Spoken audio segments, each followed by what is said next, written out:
Alors, imaginez un instant un plan qui ne se contente pas d'aider des familles à survivre, mais qui leur donne vraiment les outils pour prospérer. Eh bien, c'est exactement ce qu'on va décortiquer aujourd'hui. Un projet assez ambitieux en République du Congo qui pourrait, qui sait, redéfinir la manière dont on conçoit l'aide au développement. L'échelle du projet est assez énorme. L'idée, c'est d'équiper 25 000 ménages parmi les plus vulnérables avec tout le nécessaire pour construire un avenir solide. Et pour ça, la méthode est double. D'un côté, une aide financière directe et de l'autre, des formations et de vraies perspectives économiques. Bon, voilà notre feuille de route pour y voir plus clair. On va commencer par le contexte du projet. Ensuite, on regardera en détail les deux grands types de soutien qui sont proposés. Après ça, on verra ce qui rend ce projet si spécial, au-delà de l'argent, puis focus sur les partenaires locaux qui sont essentiels, et pour finir, on se demandera comment on mesure concrètement le succès de toute cette opération. Allez, on commence par le commencement. Pour bien comprendre la portée de tout ça, il faut d'abord poser le décor. Quel est le défi sur le terrain et qui sont les grands acteurs qui pilotent ce projet? Le mot-clé ici, c'est la résilience. On n'est pas juste dans l'urgence. L'objectif est bien plus large. Il s'agit de construire une capacité à encaisser les coups durs de demain. Qu'il s'agisse d'une crise économique, d'un problème sanitaire ou, bien sûr, des effets du changement climatique qui se font de plus en plus sentir. Et pour mener un projet de cette taille, il faut du monde. C'est un vrai travail d'équipe. Le gouvernement de la République du Congo est aux commandes, la Banque mondiale apporte le financement, ce qui est évidemment crucial, et puis il y a une unité de gestion de projet, le PSIPJ, qui est là pour orchestrer tout ça sur le terrain. 25 000. Voilà.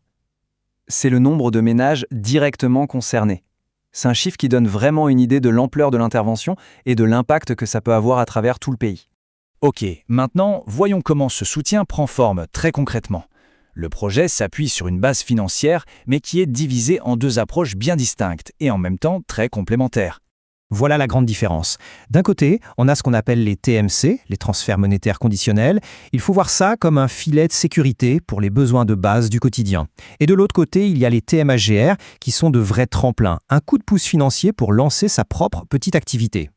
Pour le filet de sécurité, on parle de 40 000 francs CFA, qui sont versés tous les 2 mois aux familles. C'est une somme qui est là pour stabiliser la situation, pour être sûr que les enfants vont à l'école, que la famille peut se soigner, bref, l'essentiel. Et pour le tremplin, là, le montant est plus important. 250 000 francs CFA. C'est une subvention unique, un capital de départ pour qu'une bonne idée puisse devenir une petite entreprise qui tient la route et qui crée une vraie indépendance financière sur le long terme. Mais, et c'est là que le projet devient vraiment passionnant, on se rend compte que l'argent n'est qu'une partie de l'équation. Le cœur du réacteur, en fait, c'est l'investissement dans l'humain. Cette phrase, elle est tirée du document de projet. Et elle résume tout. L'argent, c'est un outil. Le but final, c'est de créer un changement positif et durable. Et pour ça, les fameuses mesures d'accompagnement sont absolument centrales. Concrètement, pour les familles qui reçoivent l'aide pour le quotidien, cet accompagnement, ça veut dire quoi? Eh bien, ça veut dire qu'on s'assure que les enfants sont bien scolarisés, on encourage les visites médicales, on forme à la nutrition, à la gestion d'un budget familial et même à l'utilisation d'outils numériques. Et pour ceux qui se lancent dans l'entrepreneuriat, ce n'est pas juste un chèque et bonne chance. Non, c'est un vrai parcours très structuré. Ça commence par de la formation, puis on aide à monter un business plan solide. C'est seulement après que l'argent arrive. Et même là, ça ne s'arrête pas. Il y a un coaching qui continue pour aider à se développer. Bon, tout ça, c'est super sur le papier. Mais la question, c'est comment on fait pour déployer un accompagnement aussi personnalisé, sur le terrain, dans des dizaines de villages et de quartiers? Oui, qui sont ces gens qui, au jour le jour, font le lien, assurent les formations et transmettent toutes ces compétences? La réponse, elle tient en un sigle. Les ASLO, pour Associations locales. Ce sont des ONG, des organisations qui sont déjà sur place, qui connaissent parfaitement le terrain, les gens, la culture. Ce sont elles le véritable pont entre la grande stratégie du projet et la réalité quotidienne des familles. D'ailleurs, fait assez intéressant, le document qu'on analyse aujourd'hui, c'est précisément l'appel d'offres qui a été lancé pour recruter ces fameuses associations. C'est en quelque sorte le cahier des charges, le mode d'emploi qui leur est donné pour que le programme soit une réussite. Allez, dernière partie, et elle est fondamentale. Comment est-ce qu'on sait si ça marche? Un projet d'une telle envergure ne peut pas se baser uniquement sur de bonnes intentions. Il faut pouvoir mesurer les résultats. Ici, le maître mot, c'est redevabilité. Pas de place pour le flou. Chaque objectif du projet est associé à des indicateurs de performance très clairs, chiffrés.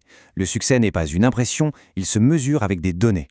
Regardez ces exemples, c'est très parlant. On n'espère pas juste une meilleure éducation, non, on va mesurer le taux de scolarisation des enfants.